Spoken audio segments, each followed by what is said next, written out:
সুপ্রিয় শিক্ষার্থীরা, আজকে তোমাদের সপ্তম শ্রেণীর ইতিহাস এবং সামাজিক বিজ্ঞান ক্লাসে তোমাদের সবাইকে স্বাগতম জানাচ্ছি।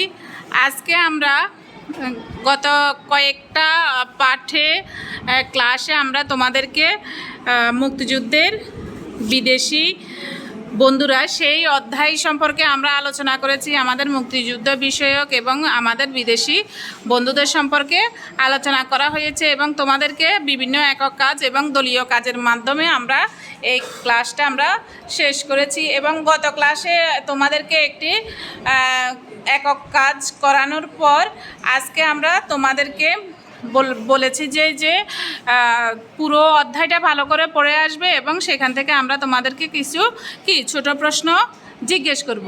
তোমরা প্রস্তুত আছো সবাই? আচ্ছা, তো আমরা আজকের ক্লাস শুরু করি, কেমন? আচ্ছা, বাংলাদেশ কত সালে স্বাধীন হয়? কে কে বলতে পারবে? হাত উঠাও, হাত উঠাবে।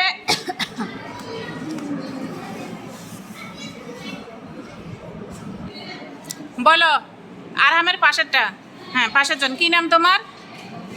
হ্যাঁ, ফরহাদ। বলো, 1971 সালে। ধন্যবাদ, বসো তুমি।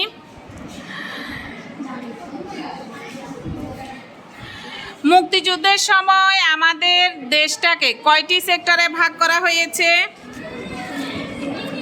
কয়টি সেক্টরে ভাগ করা হয়েছে? রিফাত বলো। 11টি সেক্টরে। ধন্যবাদ। তুমি কি বলছো? 2টি বলছো? আচ্ছা, 11টি সেক্টরে ভাগ করা হয়েছে। ধন্যবাদ। এরপরে আমরা দুইজন বিদেশি সাংবাদিকের নাম বলো। দুইজন আমরা পড়েছি। বলো বলো, 2জন সাংবাদিকের কথা বলেছি। বলো। সাইমন রিং এবং অ্যান্থনি ম্যাসকারেজ।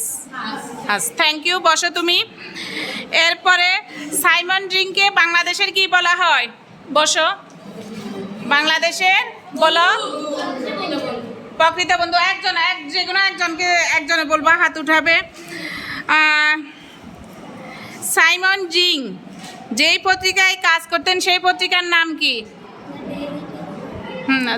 দ্রুত কে পারবে? এগুলো বাসায় পড়ার কথা ছিল। বাস বলবে। বলো, রোকাইয়া বলো। Daily the daily Telegraph. মনে রাখবে সবাই। বসো।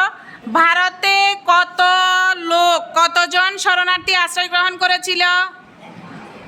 অনেকে পারার কথা। তুমি বলো, তুমি। হ্যাঁ, 1 কোটি মানুষ ভারতে শরণার্থী হিসেবে আশ্রয় নিয়েছিল। কি নাম তোমার? ধন্যবাদ তোমাকে। এরপরে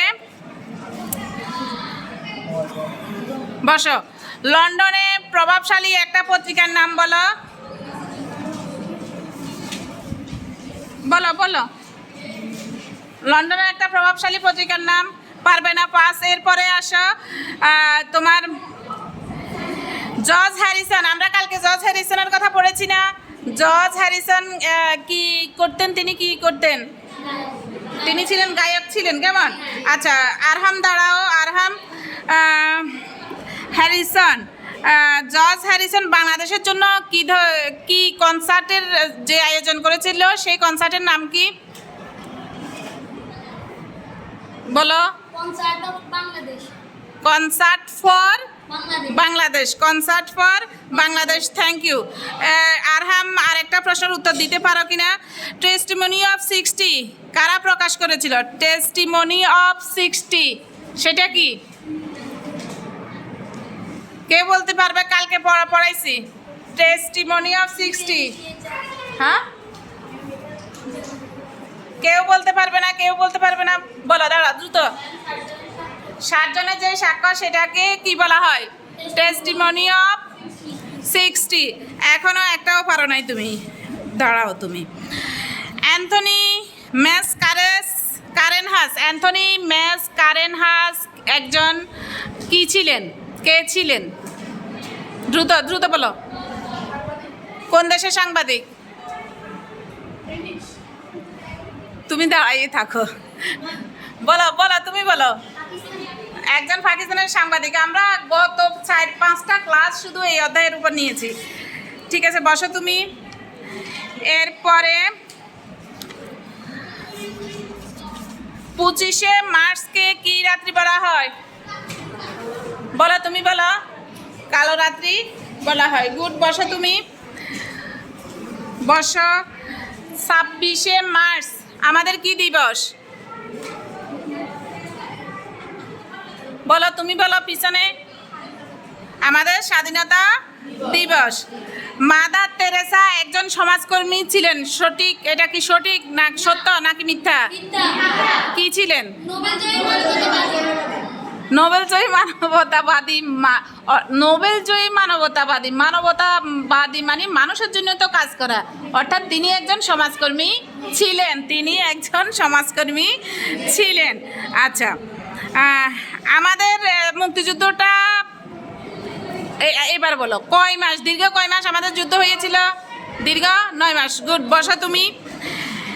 এরপরে মুক্তিযুদ্ধে চীন এবং যুক্তরাষ্ট্র আমাদেরকে সহযোগিতা করেছিল। এটা সত্য না মিথ্যা? আমাদেরকে বাংলাদেশকে মুক্তিযুদ্ধে, আমরা এগুলো খুব সুন্দরভাবে আলোচনা করেছি। বাংলাদেশকে মুক্তিযুদ্ধের সময় কোন কোন দেশ সহযোগিতা করেছে? পিছন থেকে উত্তর চাই, পিছন থেকে। পিছনে পারবে না? তুমি পারবে? বলো, দাঁড়াও দাঁড়াও দাঁড়াও, পারবা? অন্তত একটা দেশের নাম বলো। একটা দেশের নাম পারবে না? আরাম পারবে না? আচ্ছা, পিছনের জন, পিছনে বলো। ভারত। আর কোন দেশ পারবে? বলো বলো। ভারত, রাশিয়া। আচ্ছা, ঠিক আছে, ধন্যবাদ তোমাকে।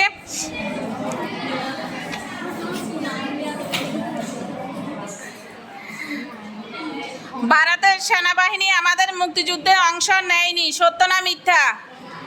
ভারতের সেনাবাহিনী আমাদের মুক্তিযুদ্ধে অংশগ্রহণ করেছিল। কত হাজার সৈনিক মৃত্যুবরণ করে, শহীদ হয়?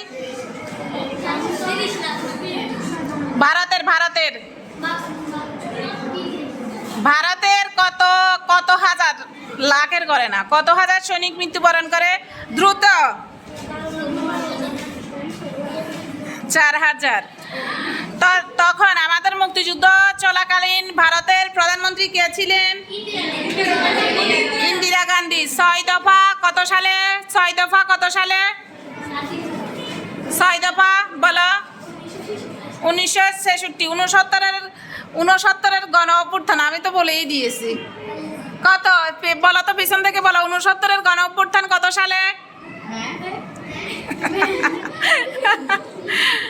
বলে দিছি তো, বলে দেওয়া হয়ে গেছে। আচ্ছা, স্বদেশ প্রত্যাবর্তন, বঙ্গবন্ধু স্বদেশ প্রত্যাবর্তন কত তারিখ? 10 জানুয়ারি। গুড। কত সাল? 1972 সাল। আচ্ছা,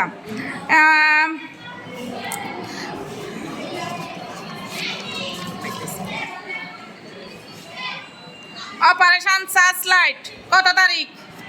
অপারেশন সার্চলাইট। অপারেশন পিছনে বলো, দ্রুত বলো।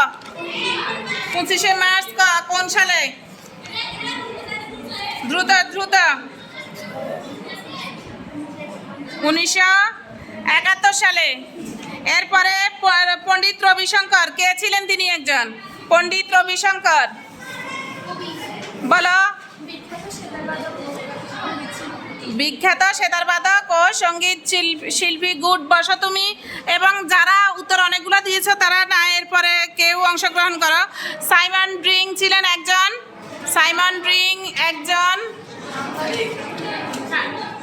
হ্যাঁ, দাঁড়াও, তুমি দাঁড়াও। কি ছিলেন? কোন দেশের সাংবাদিক? ব্রিটিশ সাংবাদিক। থ্যাংক ইউ, বসো তুমি।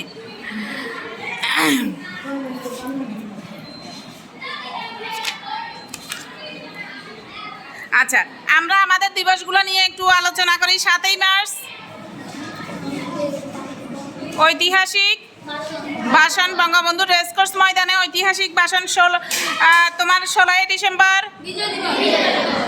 25শে মার্চ, 26শে মার্চ, 10শে এপ্রিল,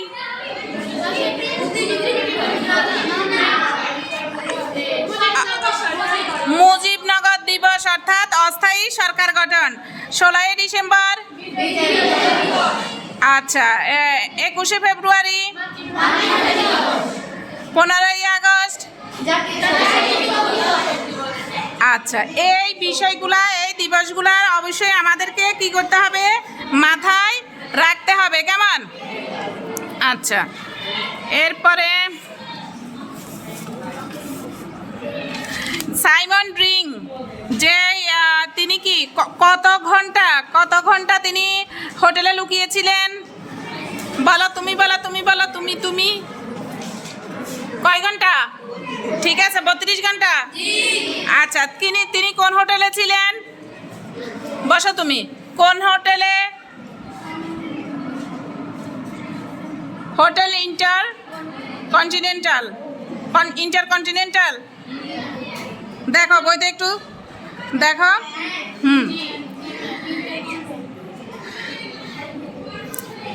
এরপরে শরণার্থী কাকে বলে, কে বলতে পারবে? দ্রুত শরণার্থী কাকে বলে, কে বলতে পারবে?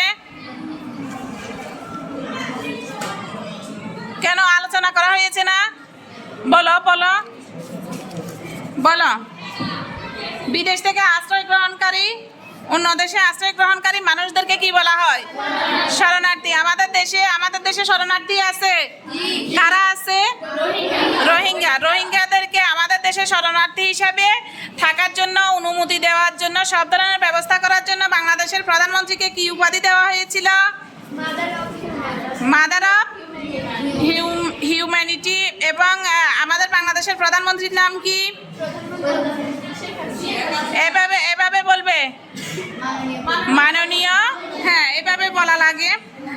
আচ্ছা, তো ধন্যবাদ তোমাদের সবাইকে। আসলে আমরা যেই ছোট প্রশ্নের উত্তরে আমরা চেয়েছি যে সবাই অংশগ্রহণ করুক, এবং যারা ভালো করেছে তারা বরাবরই ভালো করতেছে, তবে যারা পিছনে আছো অনেকেই প্রশ্নের উত্তর দিতেছে না। এখন আমরা দেখছি যে ঘুরি ফিরি সব সময় যারা অলওয়েজ ভালো করে তারাই বলতেছে, এবং যারা সব সময় উত্তর কম দেয়, স্কুলে অনুপস্থিত থাকে, তাদেরই অংশগ্রহণ কম।